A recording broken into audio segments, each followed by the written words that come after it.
உலகெங்கும் வாழும் அன்பு தமிழ் நெஞ்சங்களுக்கு இனிய தமிழ் வணக்கங்கள். இன்றைக்கி நம்ம தூதுவளையை பயன்படுத்தி பாரம்பரிய முறையில் சூப் தயாரிக்கிறது எப்படிங்கிறத பார்க்க போகிறோம். தூதுவளைங்கிறது கீரை வகையில் ஒன்றாக இருந்தாலும் இதை நம்ம எளிதில் கடைகளில் பார்க்க முடியாது. ஏன்னா அந்த செடியில் இருக்கக்கூடிய முட்கள் இதை கையாளுற விதத்துலேயும் நம்ம சமைக்கிற விதத்துலேயும் ரொம்ப கவனம் தேவைப்படுது. மற்ற கீரைகள் போலவே இந்த கீரையிலையும் தனி சிறப்பான பல மருத்துவ குணங்கள் இருக்குது. அது என்னென்னு பார்த்தோன்னா, இருமல், தொண்டை வலி, தொண்டை எரிச்சல், ஆஸ்துமா, மூச்சு திணறல் போன்ற சுவாச பிரச்சனைகளுக்கு இது சிறந்த நிவாரணியாக இருக்குது. முக்கியமாக இதில் நோய் எதிர்ப்பு சக்தி அதிகமாக இருக்குது. கால்சியம் சத்து அதிகமாக இருக்கிறதுனால பல் அப்புறம் எலும்புக்கு அதிகமாக பலம் கொடுக்கக்கூடியது இந்த கீரை. வாயு கோளாறுகள் அப்புறம் அஜீரண பிரச்சனைகள் போன்ற செரிமான கோளாறுகள் தூதுவளையினால் சரி செய்யப்படும். முக்கியமாக ஞாபக சக்தி, கண் ஆரோக்கியம் இந்த கீரை பெரிதும் உதவி பண்ணுது.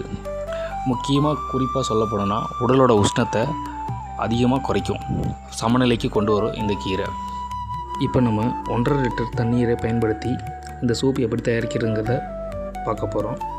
உங்களுக்கு திரையில் இதுக்கு என்னென்ன பொருள் தேவை அப்படிங்கிறத அளவோடு காமிக்கப்பட்டிருக்கு.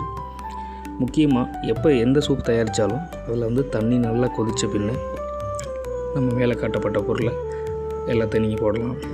போட்டதுக்கப்புறம் அந்த பொருட்கள்லாம் சேர்ந்து ஒன்றாக கூடி நல்லா கொதித்ததுக்கப்புறம் ஒரு 10லேருந்து 15 நிமிஷம் குறை வெப்பம், அதாவது குறைஞ்ச தீயில் அந்த சூப்பு தயாராகணும். அப்படின்னா தான் இப்போ நம்ம காட்டப்பட்ட எல்லா பொருளுமே பாரம்பரியமாக மருத்துவ குணங்கள் அதிகமாக உள்ள பொருள். அதை நம்ம சமையல்லே சேர்க்குறோம். அப்படின்னா தான் அந்த பொருட்கள் இருக்கக்கூடிய மருத்துவ குணங்கள் இந்த சூப் மூலமாக பரிமாற்றம் அடைஞ்சு நம்ம சாப்பிட மூலமாக நமக்கு கிடைக்கிது. பொதுவாக இது போன்ற கீரை வகைகளை மற்ற பரிமாணங்களில் நம்ம தயார் செஞ்சு சாப்பிட்றதுக்கும் இது போன்ற சூப் தயார் செஞ்சு சாப்பிட்றதுக்கும் அதோட சத்துக்கள் முழுமையாக கிரகிக்கப்பட்டு நம்ம உடலுக்கு கிடைக்கும். சூப் தயாரிக்கிறது அப்படிங்கிறத பற்றியே தனியாக நம்ம ஒரு பதிவு போடுறதா இருக்கும். அடுத்த பதிவில் நம்ம அந்த சூப் எப்படி தயாரிக்கணும், எந்த பக்குவத்தில் தயாரிக்கணும், எப்படி தயாரித்தா அந்த நம்ம போடக்கூடிய உணவுப் பொருட்கள் உள்ள மருத்துவ சத்துக்கள் நமக்கு கிடைக்கும் அப்படிங்கிறத அடுத்த பதிவில் நம்ம பார்க்கலாம்.